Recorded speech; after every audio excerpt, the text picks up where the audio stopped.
Welcome back, everyone. I was thinking today about forgiveness, and in particular a passage in the Bible when the disciples asked Jesus, how many times are we supposed to forgive someone after they've consistently sinned against us? And they asked Jesus, is 7 enough times? And Jesus said, no, not 7 times, but 77 times. And he meant by that endless forgiveness.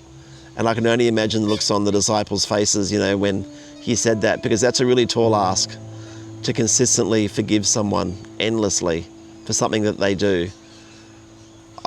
Most of us would probably fail miserably at that after 7 times, to be honest. But this is exactly what Jesus calls us to do. And Jesus led by example. When he was alive, he was lied about, he was persecuted, he was betrayed, he was arrested, he was flogged, he was crucified, and even during all that time, he still asked the Father to forgive those people who were doing it to him.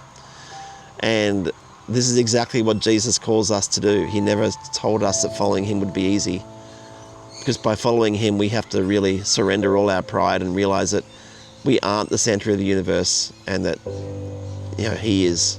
That in itself becomes very difficult for people to put down, because on this earth, all we can genuinely think about is ourselves and what we need to do to improve ourselves, rather than what we need to do to improve our relationship with God.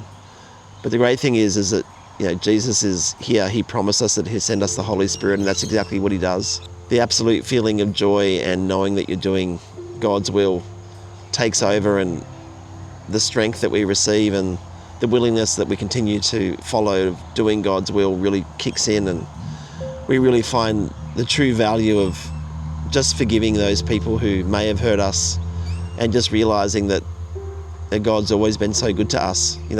He forgave us when really nobody else would. We've sinned so much against him, but he consistently forgave us, and that's exactly what he's calling us to do for those people around us.